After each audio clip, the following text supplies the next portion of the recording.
প্রথমেই বন্ধুরা ক্ষমা চেয়ে নিলাম। এই ব্লগটা অনেক দিন আগেকার, মানে প্রায় 15-20 দিন আগেকার। আমাদের নবদ্বীপে বাড়ি, নবদ্বীপের রাস পূর্ণিমার এটা ব্লগ। তো আমি কিছুতেই পোস্ট করতে পারিনি, কারণ আমার প্রচণ্ড শরীর খারাপ ছিল। খালি শর্ট ভিডিও কিছুদিন ধরে পোস্ট করছিলাম। তো যাই হোক, সেই ব্লগটাই আজকে তোমাদের সাথে শেয়ার করলাম। তোমরা পরপর দুটো ব্লগ পাবে এই রাসের। তো চলো তারপর শুরু করি। আজকে দেখো রাস পূর্ণিমা। আজ নবদ্বীপে বিশাল ধুমধাম করে আর কি পুজো। তোমরা জানো বিখ্যাত রাস। আর এখানে সবাই মিলে আমরা ঠাকুর দেখতে বেরিয়ে গেছি। আমরা সবাই যা দেওররা, আমরা তোমাদের দাদাভাই, জামাইবাবু, মানে সবাই মিলে আমরা ঠাকুর দেখতে যাচ্ছি। তারপরে দেখো এইটা বেরাতেই বাড়ি থেকে পাড়ার মণ্ডপ ছিল। এইবার পাড়ার মণ্ডপটা আমরা ঢুকলাম না, ঢুকে আমরা চলে গেলাম দেওরদের পাড়াতে, দেওরদের মানে পাশের গ্রামটাতেই। পাশের গ্রামে দেখো কি সুন্দর লাইটিং করে, একদম মানে একদম আমাদের বাড়ির কাছেও লাইটিং যেরকম, দেওরের বাড়ির কাছেও লাইটিং সেরকমই। ওদের পাড়াতে করেছে থিম পুজো, প্রত্যেক বছরই থিম পুজো করে।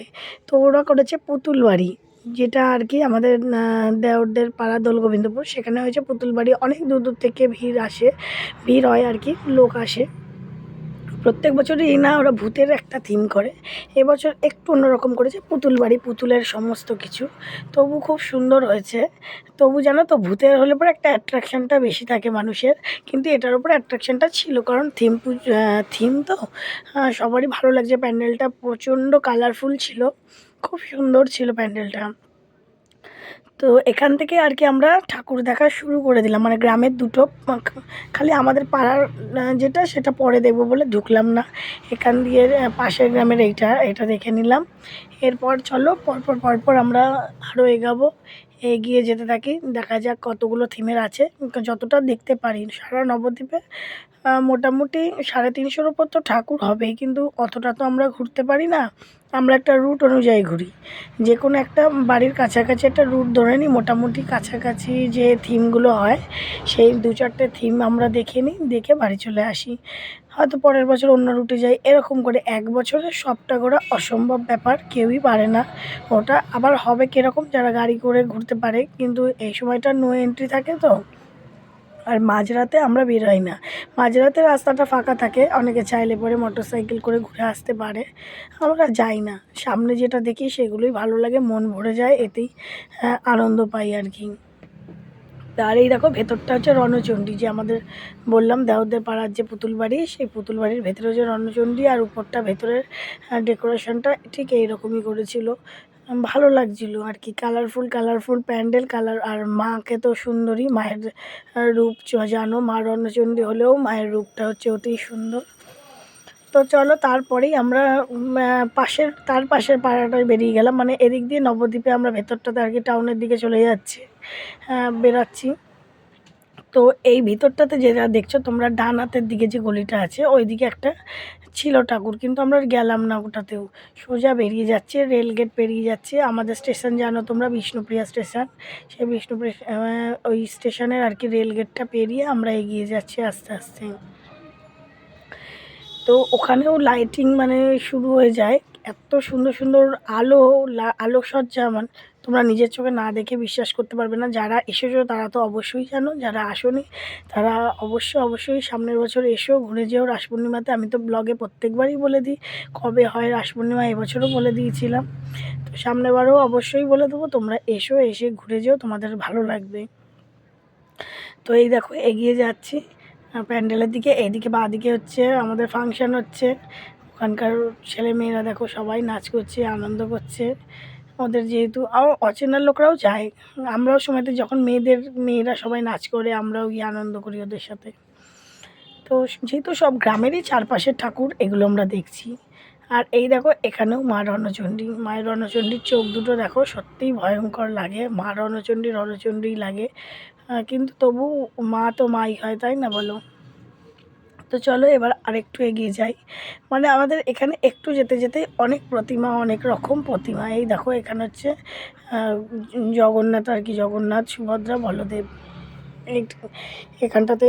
তারপরে আবার একটু এগিয়ে গেলাম, আর রাস্তার ধার দিয়ে এরকম ছোটোখাটো দোকান তো বসবেই মেলার মতন। যারা আর কি দূর দূর থেকে আসে, অনেকে এই সময় আসে, ভালো টাকার কাজ করে করে যায়, যেহেতু যাত্রীরা বাইরে থেকে আসে বা লোকাল লোকও নেয়। প্রত্যেকেই যে যেরকম পারে ছোটোখাটো দোকান পেতে বসে। তো চলো এবার এগিয়ে যাচ্ছি। কারণ আর তোমাদেরকে কেন ভয়েস ওভার দিচ্ছি জানো তো, এখানে প্রচণ্ড বাজনার আওয়াজ। আমাদের নবদ্বীপের রাসে হচ্ছে বিখ্যাতই হচ্ছে বাজনা আর বড় বড় প্রতিমার জন্য। তো প্রচণ্ড বাজনার আওয়াজ, তোমরা আমার যে কথা বলতাম যদি তোমরা শুনতে পেতে না, সেই জন্য। আর যেহেতু গানের আওয়াজ ভেসে আসছে, গানের আওয়াজ ভেসে আসার জন্য আমি পুরো সাউন্ডটাই অফ করে দিয়েছি। কপিরাইটের একটা ব্যাপার থাকে জানো তোমরা, সেই জন্য অফ করে দিয়েছি। তো চলো ভয়েসে বলে বলেই তোমাদেরকে দিচ্ছি। আর এই দেখো বিশাল লাইন, এইটা হচ্ছে ভূতের থিম। তোমাদের যেটা বলছিলাম, আমাদের এখানে চারপাশে কয়েকটা থিম হয় যেগুলো ভূতের হয়, এটাও তার মধ্যে একটা। তো এটা আমরা এখন দেখবো না, আমরা ফেরার সময় দেখবো। এতটা লাইন পেরিয়ে, মানে এটা হচ্ছে মেন রাস্তার লাইন, এর ভিতরে অনেকটা ভিতরে গেলে সেই মণ্ডপটা। মানে এখানে আমরা যদি এখন লাইনে দাঁড়াই, এখন বাজে প্রায় 9টা। মানে তখন যখন আমরা তো ভয়েস ওভার দিচ্ছি এখন, তখন বাজছিল রাত 9টা। আমরা যদি ঠিক মতন পৌঁছাতাম, মানে ওটাতে লাইন দিয়ে, আমরা 12টাতেও আমরা হয়তো দেখতে পেতাম না, এরকম পরিস্থিতি, বিশাল লাইন। আর তারপরেই দেখো আমরা রাস্তার ধার দিয়ে এগোচ্ছি, মেন রোডটা দিয়ে। এই দেখো আরেকটি প্রতিমা। তোমাদের সব প্রতিমার নাম আমিও জানি না জানো তো, এবার নিচে লেখা থাকে, তখন দেখে দেখে আমি হয়তো বলি এটা হচ্ছে কৃষ্ণকালী। যাই হোক, যেটা না জানি কিছু খারাপ কমেন্ট করো না তোমরা, কারণ হয়তো সবসময় ভিড়ভাট্টার মধ্যে নামটা দেখাও হয় না। আর আমরা এগিয়ে যাই সেহেতু সবাই মিলে একসাথে ঠাকুর দেখতে বেরাই, তো এটাই হয়। তো চলো যা যা প্রতিমা দেখবো তোমাদের সাথে সব শেয়ার করব। আর আমি যেটা বলতে ভুলে যাব, তোমরা যদি জেনে থাকো তোমরা কমেন্টে জানিয়ে দিও। আর এই দেখো এখানে প্রত্যেক বছর 40 ফুট একটা মহাদেব হয়, প্রত্যেক বছর। এত ভালো লাগে এই মহাদেবটা দেখতে, কি বলবো। দেখো তোমাদের ঘুরিয়েও ক্যামেরা দেখালাম, সোজা করেও দেখালাম, তোমরা যেভাবে দেখে আর কি বুঝতে পারবে। তো এই দেখো ক্যামেরাটা একটু লম্বা করেই তোলা হয়ে গেছে, দূর থেকে দেখো আমরা বেরিয়ে যাচ্ছি। প্রচুর ভিড় হয়ে যাচ্ছে, তো ওই জন্য বেরিয়ে যাচ্ছে। আর একটাই রাস্তা বেরানো ঠেরানোর, ওই জন্য অসহ্য লাগে আমার অত ভিড়ের মধ্যে, জানো তো দমটা আটকে আটকে আসে। তো দেখো সবাই আবার এক জায়গায় হয়ে গেলাম, কারণ আমরা একটু দাঁড়ালাম, আবার আমার দেওররা গেল। তারপর একটু এগিয়ে লাইনে দাঁড়িয়ে আমরা এই দেখো বিশাল অ্যানাকন্ডার মুখে যেতে চাইছি। এইখানে হয়েছে মণ্ডপটাই হচ্ছে অ্যানাকন্ডার মুখ দিয়ে আমাদের ঠাকুর দেখতে যেতে হবে। এইটা একটা বিশাল আমাদের মানে সাসপেন্স ছিল যে ভেতরে কীরকম কী করেছে। কিন্তু পরে যারা দেখেছে শুনলাম তাদের মুখে যে তারা ভূতের করেছিল আর কি। আর এখন তো আমার দেখা হয়েই গেছে, কিন্তু তোমাদের সাথে ভয়েসের সাথে সাথেই শেয়ার করব। তো ভেতরটা খুব সুন্দর করেছিল, ভালো লেগেছিল। আর এরকম একটা থিম নবদ্বীপে হবে কেউ আশাও করতে পারেনি। সত্যিই তাই, একটা অ্যানাকন্ডার মুখের ভিতর দিয়ে মানে পেটের ভিতর দিয়ে আমরা ঢুকে যাচ্ছি। দেখো এই দেখো ঢুকে গেলাম অ্যানাকন্ডার মুখের ভিতর দিয়ে। এবার যাচ্ছি, দেখো কালারিং লাইট দিয়েছে, তো এই জন্য একটু দেখতে আমার মানে অসুবিধা হচ্ছিল। আর পুরো ভূতের মিউজিক ছিল জানো তো ভেতরটাতে, বাইরে সাপ আর ভেতরে ভূতের মিউজিক। ওফ কী বলবো, মানে গায়ে রোমহর্ষক দেওয়ার মতন। তো চলো দেখতে থাকো, তারপরে আবার বেরিয়ে তোমাদের সাথে কথা হচ্ছে।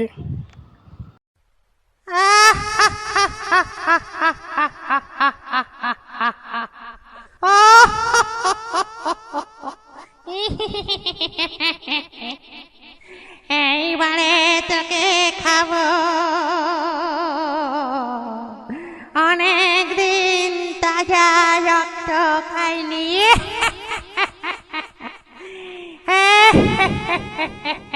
এদিকে আয় আয় বল।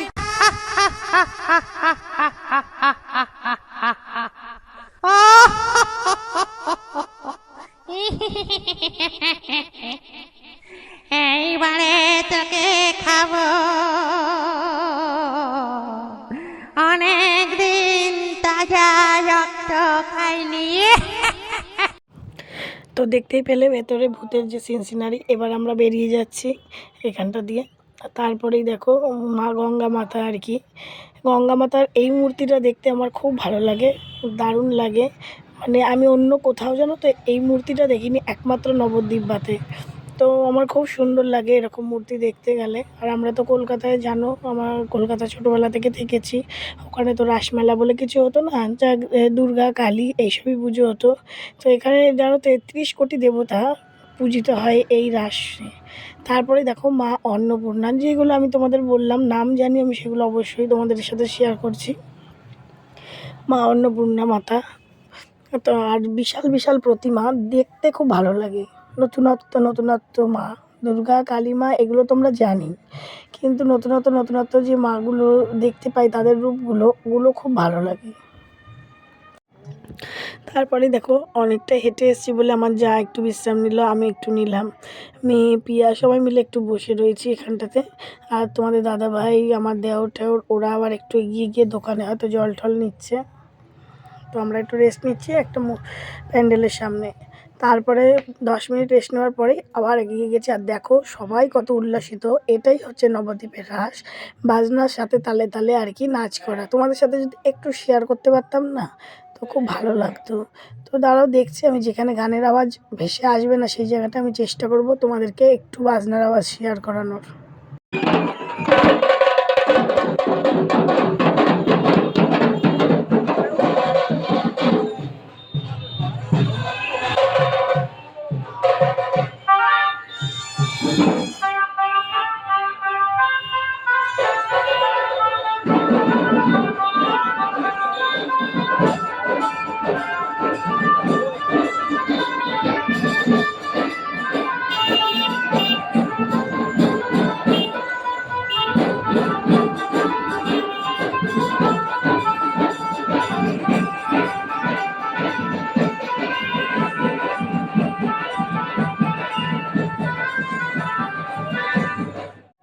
তো তারপরেই দেখো মহিষমর্দিনী আমাদের পোড়ামাতলা একদম মুখটাতে, বিশাল বড় ঠাকুরটা। তোমরা ক্যামেরায় বুঝতে পারছো না যদিও, বিশাল বড়, মানে কত ফুট আমি বলতে পারবো না, কিন্তু মানে ঘাটটা একদম উঁচু করে নিয়ে দেখতে হচ্ছে মাকে।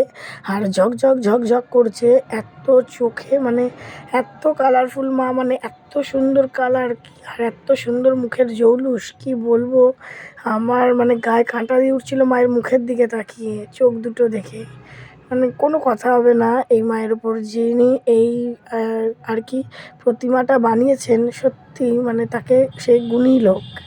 তারপরে দেখো আর এই যে শ্যামা মাতা, কী শ্যামা আমি ঠিক বলতে পারবো না। তো এই দেখো কত সুন্দর, কত বড়। আর এখানে দেখো ঢাক বাজানো হচ্ছে, ঢাকের তালে তালে মা রয়েছে, আমরা রয়েছি। মানে চারিদিকের পরিবেশটা তোমরা বুঝতে পারছো তো কি হচ্ছিল। আমি যে ক্যামেরা করছি, তাতেও আমি ক্যামেরা একে ওকে হাতে দিয়ে নাচা চালু করে দিচ্ছিলাম, এরকম ব্যাপার। আর নবদ্বীপের রাসই একমাত্র মানে কী বলবো, 8 থেকে 80 সকলেই নাচ করে, সকলেরই ভালো লাগে, এত সুন্দর নবদ্বীপের রাস। তা তোমরা, আমি বারবার বলছি সামনের বছর এসো অবশ্যই। আমি আগে থাকতে ব্লগে বলে দেবো, আমার ব্লগটা ফলো করো, আমার চ্যানেলটা কবে কি হবে না হবে আমি সব বলে দেবো তোমাদেরকে, ঠিক আছে। তো এই দেখো এই যে মা দেখছো, ইনি হচ্ছে রানীমা নবদ্বীপের হচ্ছে পুরনো সংস্কৃতির ঐতিহ্য উনি। এনাকে কিন্তু রানীমা কেন বলা হয় জানো তো, উনি 108টা আর কি বিহারার কাঁধে চেপে উনি আর কি বিসর্জন হয়, আরোহণ করা হয় ওনাকে। তো সব ঠাকুরের আগে, সবার আগে ওনাকে দিনের বেলা সকাল 11টার সময় এখানে শোভাযাত্রা বেরায়, আর সকলে যায়, সকলে সবাই। কিন্তু জানো তো দুঃখের বিষয়, আমি যে তোমাদেরকে বলছি আমার দেখার ভাগ্য এখনও পর্যন্ত হয়নি। আমার মেয়ে দেখেছে, আমাদের সব বাড়ির সবাই দেখেছে, কিন্তু আমার এখনও সৌভাগ্য হয়নি। জানি না, হয়তো মা টানছে না। আমি মাকে দেখেছি কিন্তু মায়ের শোভাযাত্রাটা এখনও দেখিনি। আর তারপরেই দেখো মায়ের শোভাযাত্রা থেকে একটু এগিয়ে দেখলাম এখানে কফি খাওয়াচ্ছে। তো লোভ সামলাতে পারলাম না, হালকা হালকা ঠান্ডাও লাগছিলো, তো কফিটা নিয়ে নিলাম। কোনো টাকা লাগছিল না কফিটা নিতে। তো আমার মেয়ে আবার জানো তো খুব ফ্রির খাবারের দিকে ওর ঝোঁক, ওর খুব ভালো লাগে। ও কিন্তু এমনি তো কফিটা অত ভালো খায় না, কিন্তু ফ্রিতে যেহেতু দিয়েছে ওর খেতেই হবে, এটা একটা আনন্দের জিনিস যেরকম। তো আমরা সবাই নিয়ে নিলাম, নিয়ে দেখো। আর তোমাদের দাদাভাই তো হাঁটতে পারছে না, বসে পড়েছে, পায়ে যন্ত্রণা। আর আমরা সবাই মিলে কফি খেয়ে নিলাম, খেয়ে এখানে একটা দুটো শর্টস করেছিলাম আমি, তোমরা পেয়েও গেছো সেই শর্টসটা। তো সেই শর্টসটা করে দেখো আমার যাও, সেই শর্টসটা করে আমরা এখান থেকে বেরিয়ে গেলাম, একটু দাঁড়ালামও। আমরা কিন্তু এখনও পর্যন্ত কোনো খাবারই খাইনি জানো তো, কেন বলো তো, রাস্তার খাবার। আমার প্রচণ্ড খিদে পেয়েছিল রাস্তার খাবার, আমার যা খেতে চাইছিল না। আর তোমাদের দাদাভাই তো রাস্তায় খাবেই না কিছু, আমাদের জামাইবাবু যে সেও নিরামিষ খায়, সেই জন্য। তারপর হেঁটে এগিয়ে গেলাম, এগিয়ে দেখো উপরে কত সুন্দর কম্পিউটারের মাধ্যমে করা আর কি, মানে চার্জিং না ব্যাটারি যাই হোক হবে। দেখো রাক্ষসটাকে কি সুন্দর করে সাজিয়েছে। আমি অনেকক্ষণ ধরে ক্যামেরা বাদেও আমি দেখছিলাম দাঁড়িয়ে দাঁড়িয়ে, খুব ভালো লাগছিল। আমার মেয়ে বলছে তোমাকে এবার এসে ধরবে, আমি বললাম ঠিক আছে ধরুক। দিয়ে এই নিয়ে হাসাহাসি করলাম কতক্ষণ, করে আমরা এগিয়ে গেলাম আরেকটি প্রতিমার দিকে। তো এতক্ষণে আমাদের হাত পা মানে প্রচুর ব্যথা হয়ে গেছে। কেন বলো তো, আমাদের হাঁটার অভ্যাসটা নেই। আর সামনে আমার দেওর আর দেওরের বউ, দেওরের আর কি আমার যা বলছে আর কোনো ঠাকুর দেখবো না, বাড়ির দিকে চলো এরকম। আর আমার মেয়ে বলছে আরও দেখবো। যেহেতু বয়সের তো একটা তফাৎ আছেই, ও বাচ্চা মেয়ে, ও তো এনার্জি থাকবে, ও আরও দেখতে চাইছিল। কিন্তু আমারও প্রচণ্ড হাত পা ব্যথা হয়ে গেছিলো, মানে মেয়ের আর পিয়ার বাদে সকলেরই হাত পা ব্যথা হয়ে গেছিলো, কেউ আর দেখতে চাইছিল না। অনেক কটা ইতিমধ্যে ঠাকুর দেখা হয়ে গেছে, কিছু কিছু তোমাদের সাথে ক্যামেরায় শেয়ারও করতে পারিনি, হয়তো তাড়াহুড়োয় বেরিয়ে এসেছি, এতটা ভিড় ছিল। তবে এবছর যাত্রিক অন্য বছরের তুলনায় অনেকটা কম, জানি না কিসের জন্য বা কোন কারণে। তো দেখতেই পেলে মণ্ডপটা কথা বলতে বলতে আমি ঢুকলাম। এখানে গৌতম বুদ্ধর চারিদিকটা গৌতম বুদ্ধর মূর্তি দিয়ে সজ্জিত করা ছিল। তো দেখো তারপরে ভেতরে এগিয়ে গেলাম আমরা। তো তারপরে দেখো ভেতরে গিয়ে মণ্ডপের ভিতরে দেখতে গেলাম যে কি মূর্তি আছে। কারণ বাইরেটা দিয়ে তো প্রচুর লাইটিং, মানে ফটোও তুলেছি প্রচুর এখানটাতে, আমরা সবাই মিলে তুলেছি ফটো আমরা। তো অনেক দেরি হয়ে যাচ্ছিলো, আমার দেওর তো অসহ্য লাগছিলো, বলছে বাড়ি চলো আর ভালো লাগছে না। আমরা বললাম দাঁড়াও, রোজ তো আর সেজে গুজে বেরাবো না, তো একদিন বেরোবো, সবাই মিলে একটু দেরি হোক না, তাতে কী প্রবলেম। তাও সত্যিই কথা দেরি হয়ে গেছিলো, আমরা বাড়িতে চলে এসেছিলাম প্রায় 2টো বেজে গেছিলো, এসে খেয়ে দিয়ে শুতে 3টে, তাই অনেকটাই লেট হয়ে গেছিলো। এরকম এতটা দেরি আমরা কোনো দিন করি না, প্রায় 12:30 1টার জোর বাজে। আর এই দেখো মূর্তিটা ঢুকলাম, তো মূর্তি তোমাদের সাথে শেয়ার করলাম, করেছি কিনা তোমরা দেখেছো হয়তো। ওখানে করেছিল কৃষ্ণ ঠাকুর আর অর্জুন টেনে নিয়ে যাচ্ছিলো রথটা, এটাই হয়েছিল মূর্তি। আর এই দেখো চারিদিকে গৌতম বুদ্ধ ছিল। তারপর দেখো আবারও এগিয়ে গেলাম। তোমাদের তো বললামই রাতকে রাত বলে মনে হবে না, এই নবদ্বীপ রাস আর একটা সপ্তাহ ধরে চলবে। পুজো কিন্তু একদিনই, কিন্তু আরণ চলবে জায়গায় জায়গায়, এক একদিন নবদ্বীপে একদিন, আমাদের ওই দিকটা শ্রীরামপুর বলি, শ্রীরামপুরে একদিন, বাবলারি একদিন, কার্নিভাল একদিন, এরকম করে। তারপরে এক একটা ঠাকুর আলাদা আলাদা দিনে। এই দেখো আরেকটা আমরা চলে এলাম প্যান্ডেলে, এক একটা থিম এক একটা। তো আরও হয়েছিল মহাপীঠ তারাপীঠ হয়েছিল জানো তো, আমরা সেইটা জায়গায় হাঁটতেই পারিনি, প্রচণ্ড ক্লান্ত হয়ে পড়েছিলাম, পায়ে যন্ত্রণা হয়ে গেছিলো।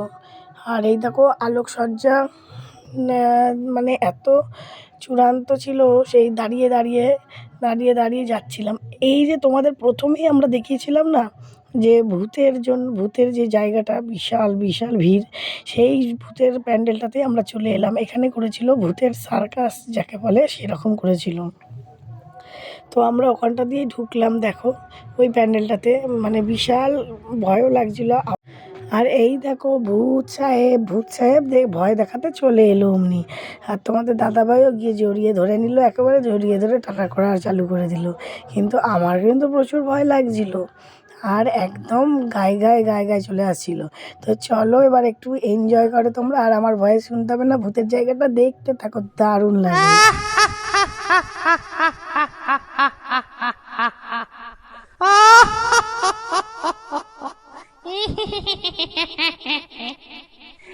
এইবারে তোকে খাবো, অনেক দিন তাজা রক্ত খাইনি।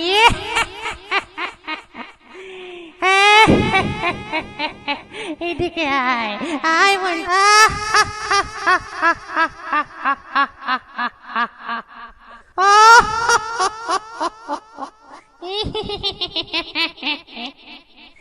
এইবারে তোকে খাবো, অনেক দিন তাজা রক্ত খাইনি।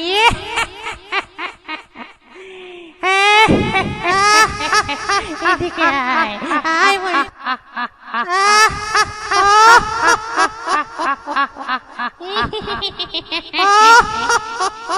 এইবারে তোকে খাবো, এইবারে তোকে খাবো, তাজা রক্ত খাইনি। অনেক এদিকে আয় আয় বন্ধু এদিকে আয় আয় বন্ধু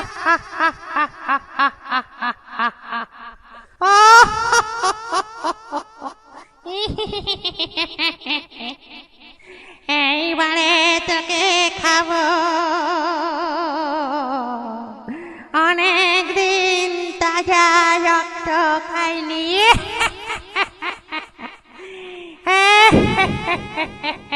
এদিকে আয় আয় বন্ধু তো তারপরে দেখো এখানে মিনি জোকার, ও জোকারটাকে দেখে কিন্তু আমার হেভি লাগছিল। তারপরে বেরিয়ে গেলাম আমরা। ভূতেরটা দেখে আমার মানে একদম দিল খুশ হয়ে গেল। আর দেখো পিছনটা দেখেও মনে হয় শান্তি লাগছে না, কিন্তু মেন আকর্ষণ হচ্ছে এরপরে আকর্ষণটা। তোমরা দেখো, তোমাদের খুব ভালো লাগবে এর পরেরটাও।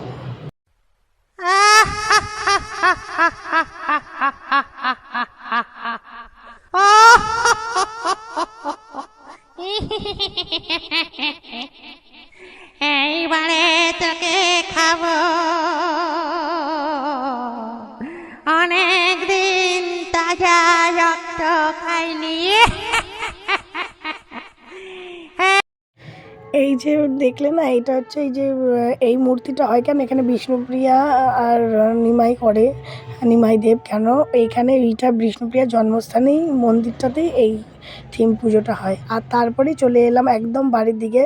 বাড়ির ওই আমাদের বাড়ি মাঝামাঝি, তোমাদের বলি, বাড়ির একদিকে এক পাড়াতে পাশের পাড়ায় হয় এই থিমটা, এখানেও বড় থিম। আর দেওরের পাড়াটা দেখে আমরা এবার এই পাশ দিয়ে ঢুকলাম, এখানেও দেখো বড় থিম। এটা হচ্ছে একটা রাজবাড়ি হয়েছে।